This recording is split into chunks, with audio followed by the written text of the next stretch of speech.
There's just as many good dancers in this town who are boys as who are girls. And what else? And yet, everybody in this town, it sort of goes without saying that the dance program is for the girls. Which is crazy, because dance is for everybody. Of course it is.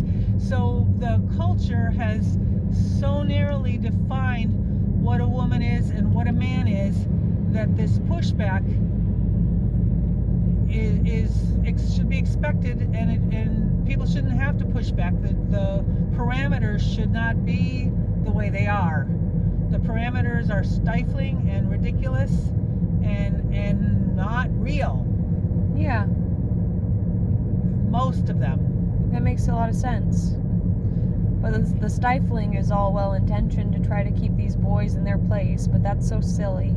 I think it's all well-intentioned to try to, because no one wants their kid to be alone. So if your kid is a little different, let's say they're a boy and they're really good at dance, you might shove that down in them, and you might tell them, no, actually, that needs to be hidden away from the world. That's a part of you that's too soft for the world to handle. So I think the young men, my heart really goes out for people born watch men our right speed now. a little.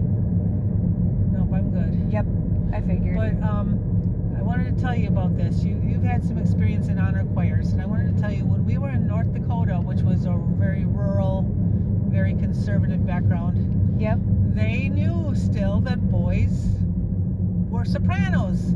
Most of the boys in junior high are still a soprano. mm-hmm. And when Gabe was a 6th grader, he went to the Midwest ACDA convention in Minneapolis as a 6th grader singing soprano.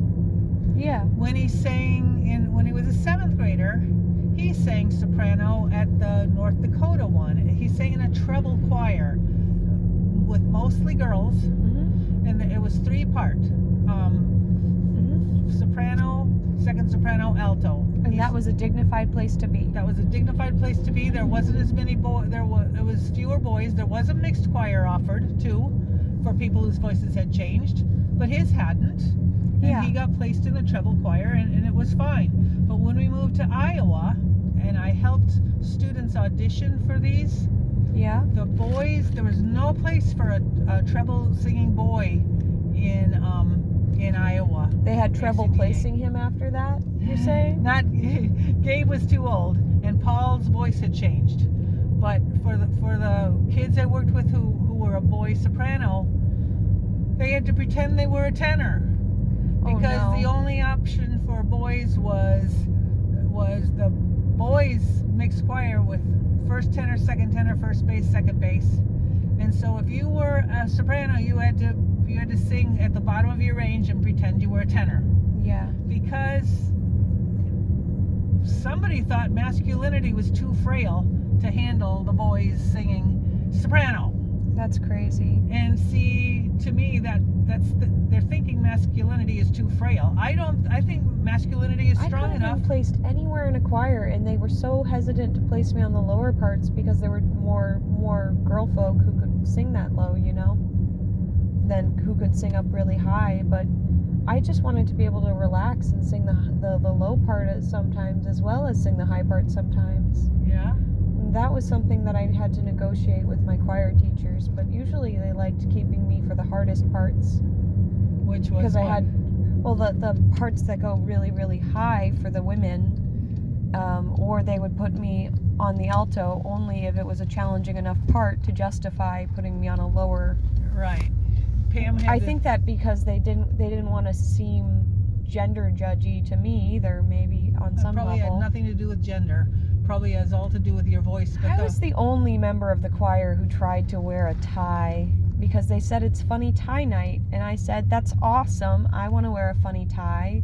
I went and bought a tie and I painted it rainbow, and I thought, that's great, it's painted a rainbow, I can tell my grandma, and even she'll be proud because she likes rainbows. You know why? No. She's a pastor. Pastors love rainbows. They're a promise. Okay. And for me, that's kind of why I wanted to wear the tie. It was sort of a promise to myself. I said I was going to wear a tie. I spent $1, and then I painted it with some paints I had at home, and I wore it. And I was the only quote-unquote girl wearing a boy's tie to the funny tie night. It was a performance too, so it was very important that I wear it. That's the thing, when you don't have a place for your masculinity because you're denoted as being wrong, it becomes something where you get to do it sometimes. But who says it was even masculinity? Well, for me it was. It wouldn't be for everyone, and that's the other thing. There were so many women in my life who wanted to make sure I had room to choose to be a girl. And it really was something that was more of a choice than it got to be for a lot of people because my family's so egalitarian. And you're a part of that. You're a big part of that. You're intuitive and loving, and you taught me to respect intuition in a way that eventually led me to realizing that even though it seems impossible, I am actually just a boy.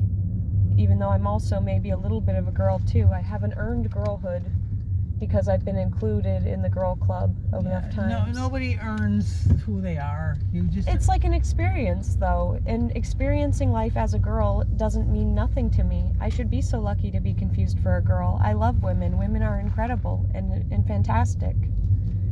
And I don't always feel a part of it. You're really into labeling right now, aren't you? I'm not You're in trying a labeling phase. You're going through your labeling phase. I'm not trying to. I mean, I didn't label it for years, and I got other labels hoisted onto me or told to me that, like, oh, well, you're just a little bit this way. I did my best to hide and just be normal, just be a normal girl.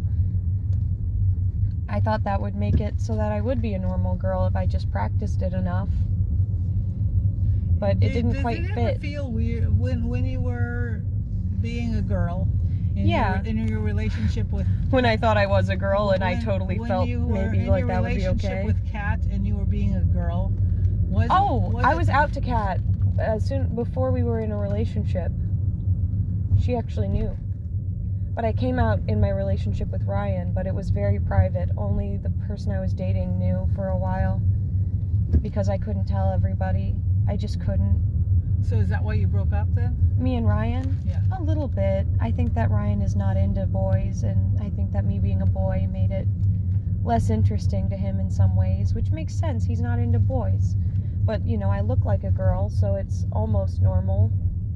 And I can be a good partner, which makes it more normal. But also, you would think that would be enough for me to be a pretend girl. Why do you use the term boy instead of man? I don't know. I should say man. Because man is braver than I feel right now. Okay. I feel like I'm developmentally stunted right now with the stroke. So I'm still recording. Oh.